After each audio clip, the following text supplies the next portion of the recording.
सुप्रभात बच्चों, ध्यान देंगे। आज हम पार्ट 4 जिसमें पढ़ाने जा रहे हैं, जिसमें शब्द निर्माण में उपसर्ग। तो शब्द भाषा की संपत्ति है। शब्द क्या है? भाषा की संपत्ति है। अतः इनकी वृद्धि के लिए कम से कम शब्दों का प्रयोग करके अधिक से अधिक अर्थ की अभिव्यक्ति करने के लिए शब्दों के आरंभ में कुछ शब्दांश जोड़कर नवीन शब्दों की रचना की जाती है। कहने का मतलब है कि भाषा की जो संपत्ति है वो है शब्द, और इनकी वृद्धि के लिए कम से कम शब्दों का प्रयोग करके अधिक से अधिक अर्थ की अभिव्यक्ति करने के लिए क्या करते हैं हम लोग कि शब्दों में के आरंभ में कुछ शब्दांश जोड़ देते हैं और जोड़ करके उनसे नए शब्दों की रचना की जाती है। जैसे उदाहरण में देखेंगे, हार। हार शब्द के आगे उपसर्ग जोड़कर उपहार अर्थात एक नए शब्द की रचना हुई। तो हार शब्द, हार का अर्थ क्या होता है? माला। लेकिन उसमें उप शब्द जोड़ दिए, उसके आगे उपसर्ग जोड़ करके क्या बना दिए? उपहार। तो उपहार एक नए शब्द की रचना हो गई। अब इसके आगे देखना है कि इसकी कुछ विशेषताएं होती हैं। तो उपसर्ग की विशेषताएं इस प्रकार हैं। उपसर्गों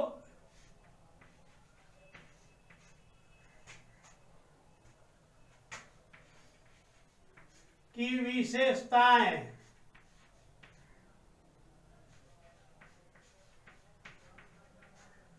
विशेषताएं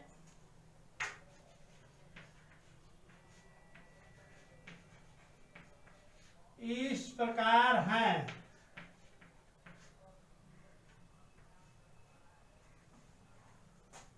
इसमें पहला है, इनकी कुछ विशेषताएं हैं।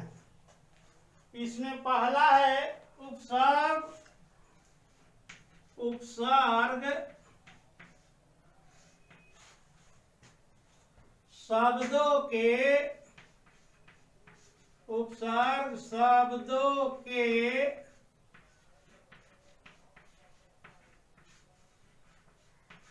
आरंभ में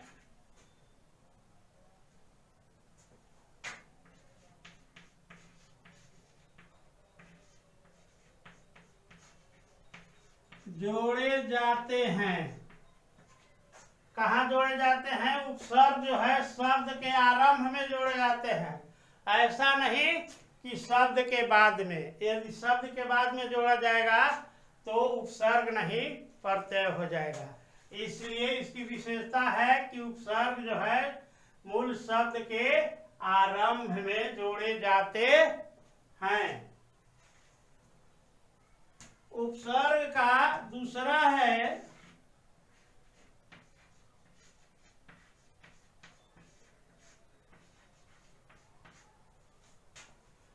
उपसर्ग का अपना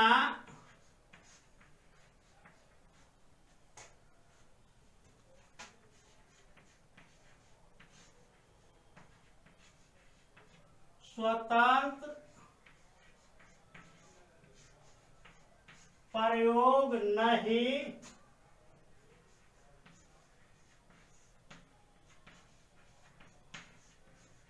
होता।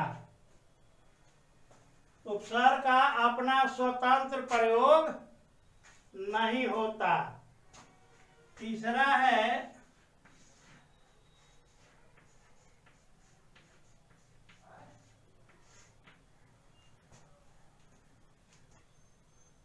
उपसर्ग के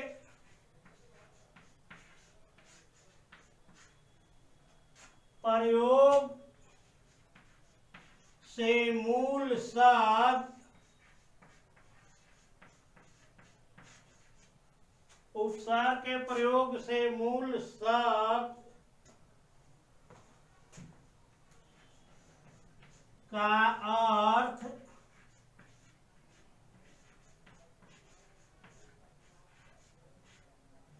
बदल जाता है।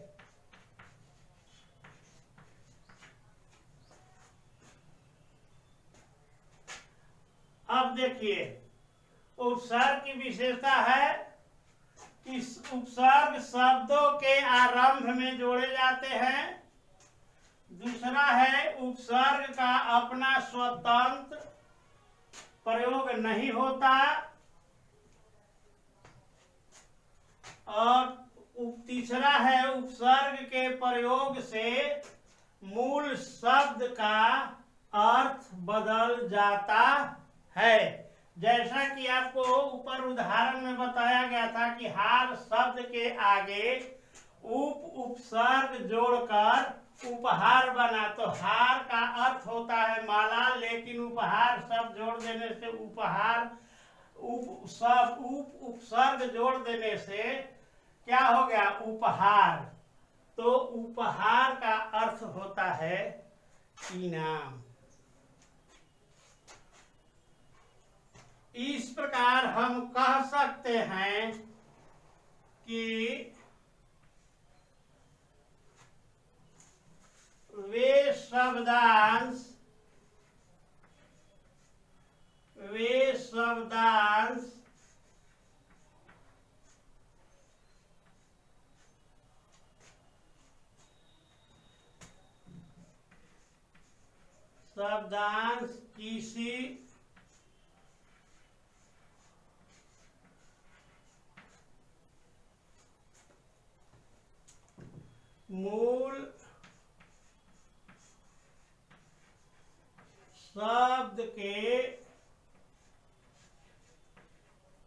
किसी मूल शब्द के प्रारंभ में जुड़कर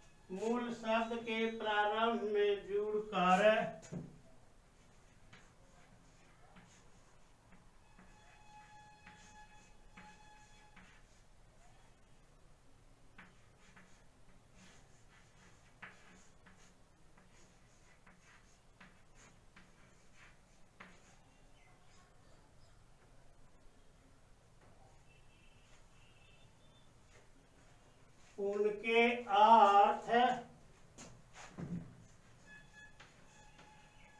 में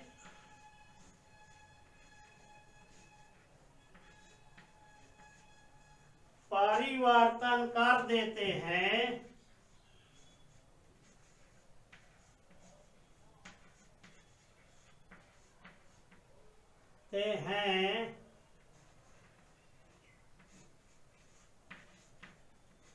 उन्हें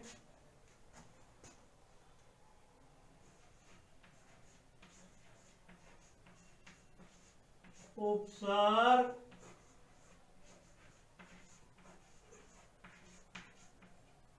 कहते हैं।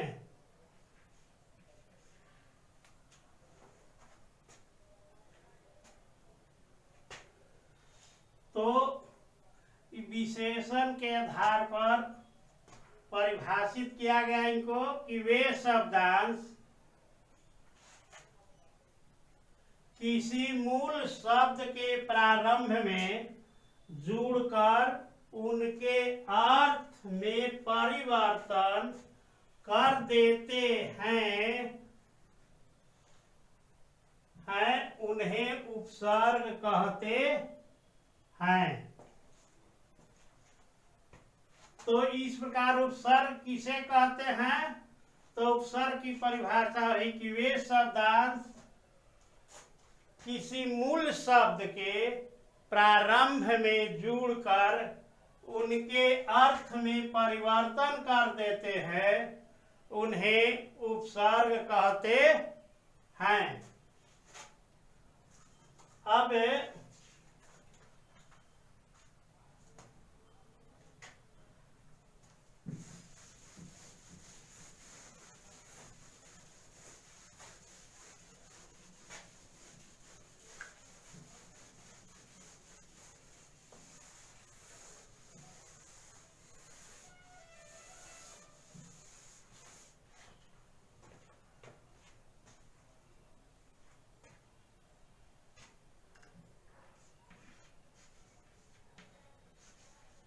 हिंदी में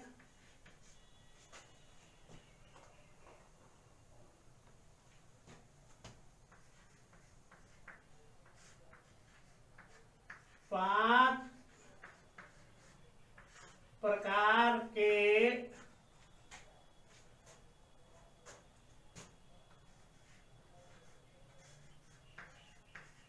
उपसर्ग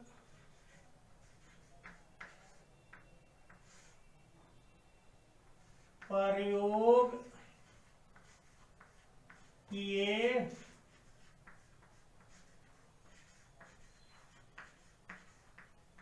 जाते हैं, जिसमें पहला है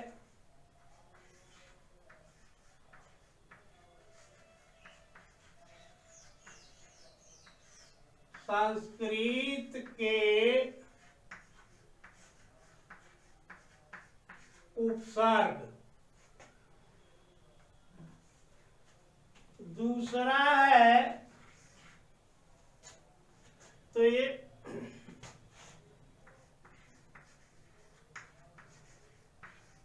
हिंदी के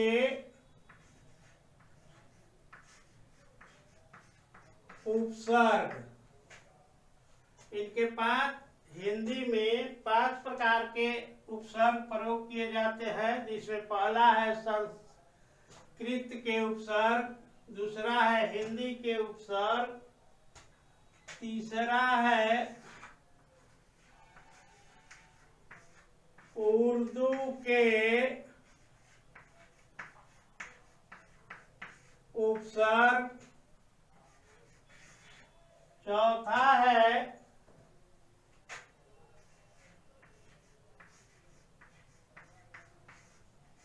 उपसर्ग की तरह प्रयोग किए जाने वाले प्रयोग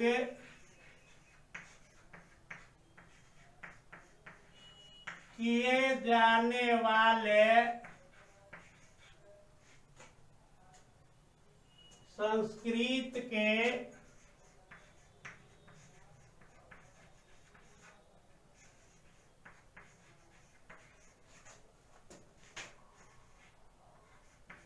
अवयव,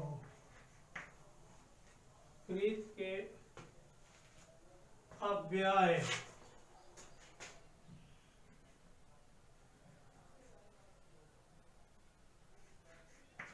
अव्यय, और पांचवा है अंग्रेजी के उपसर्ग।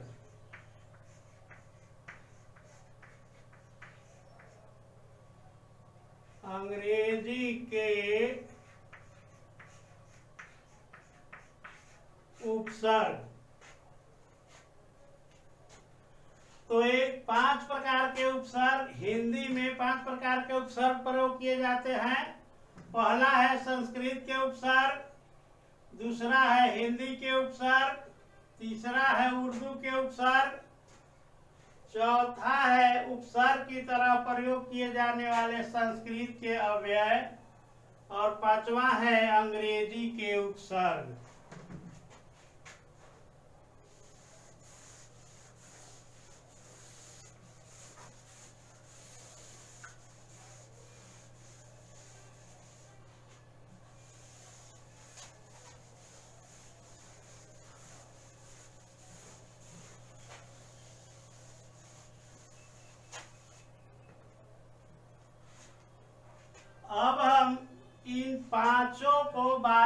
इसे देखेंगे। इसमें पहला है संस्कृत के उपसर्ग।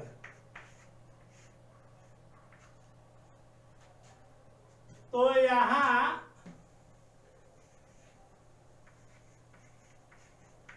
उपसर्ग, इसके बाद अर्थ और उदाहरण।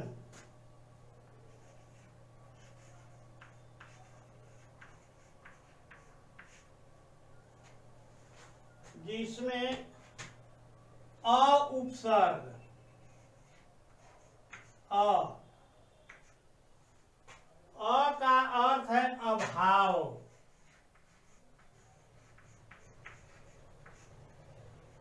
या नहीं।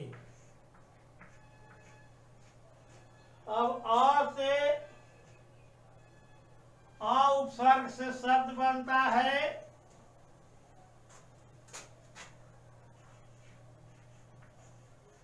अभाव।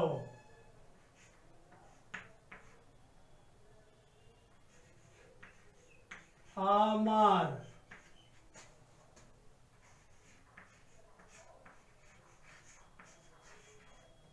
अनीति,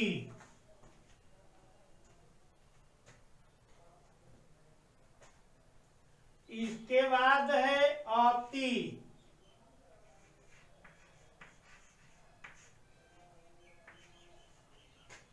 अति से बनता है अधिक। अति का अर्थ होता है अधिक। और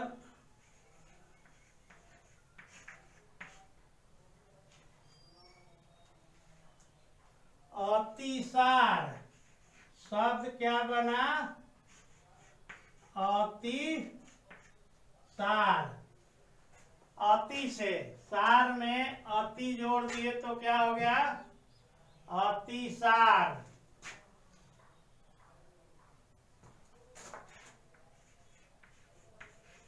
अतिरिक्त,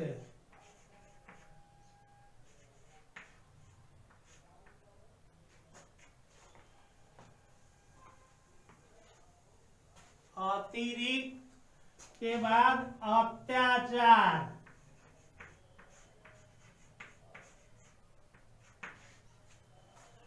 यानी अति उपसर्ग से शब्द बना अतिसार, अतिरिक्त, अत्याचार। इसके बाद अनु।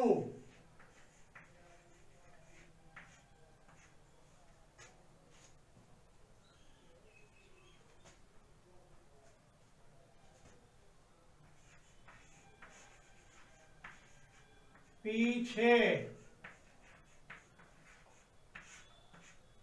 समान।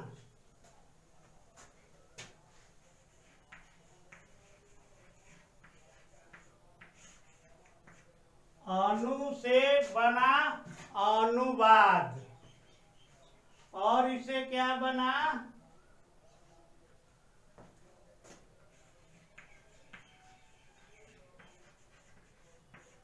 अनुकूल।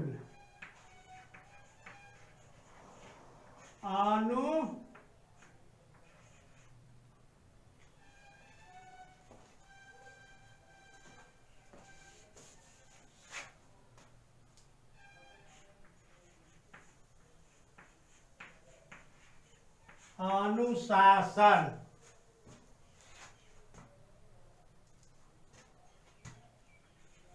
इसके बाद अधि।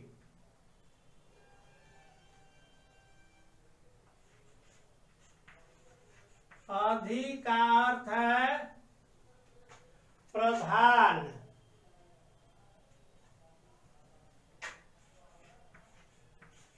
ऊपर। इसे शब्द बना अधिग्रहण,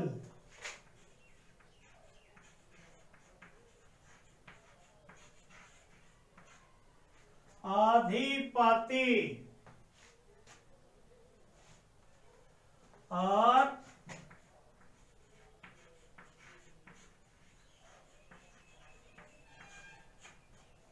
अधिकार, ये सब क्या है? संस्कृत के उपसर्ग हैं और इनसे बनने वाले शब्द। इसके बाद है अप,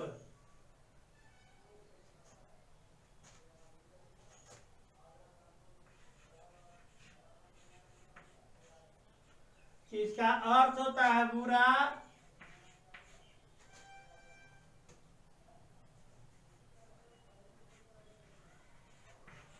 हीन,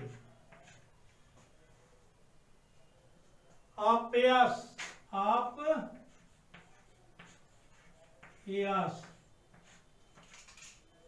अप से बना है अपयश, अपमान,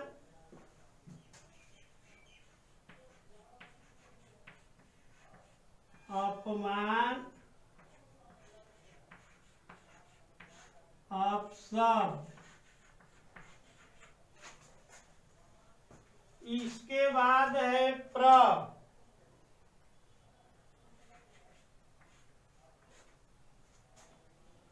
प्र से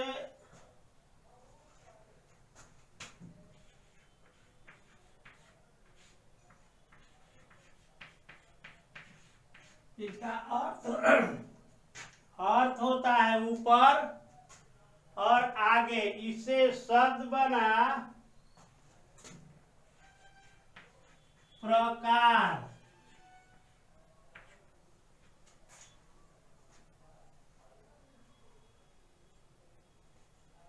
प्रकार, प्रलय, प्रयोग। इसके बाद है सम,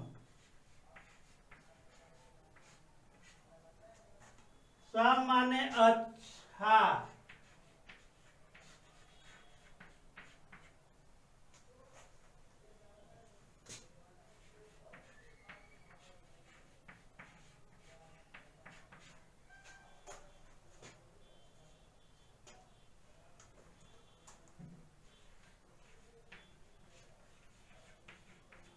संपूर्ण,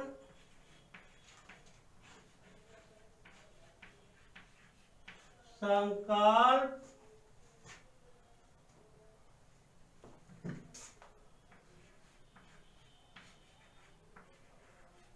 सम्मान। इसके बाद है स्व,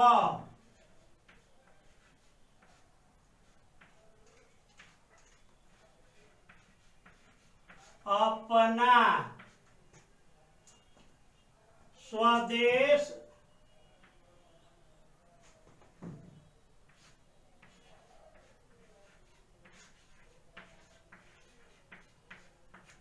स्वदेश,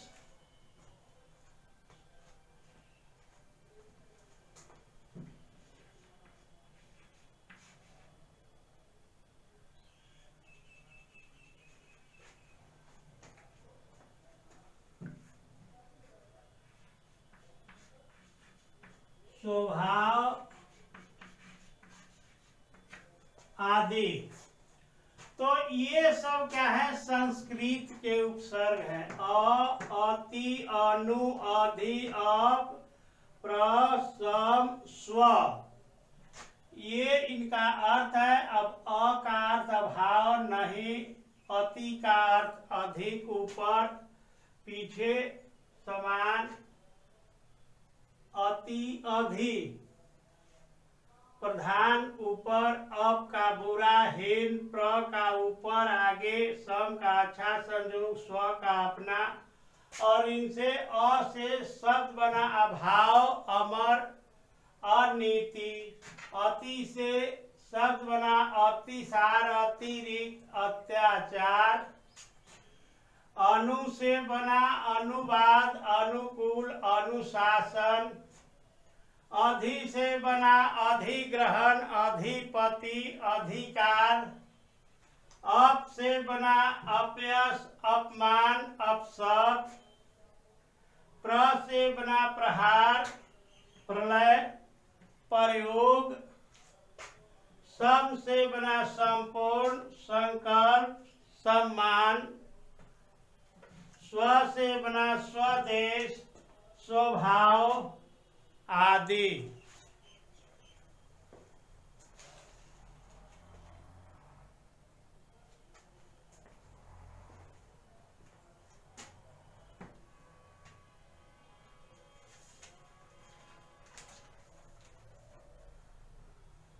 तो बच्चों, आज के लिए इतना ही।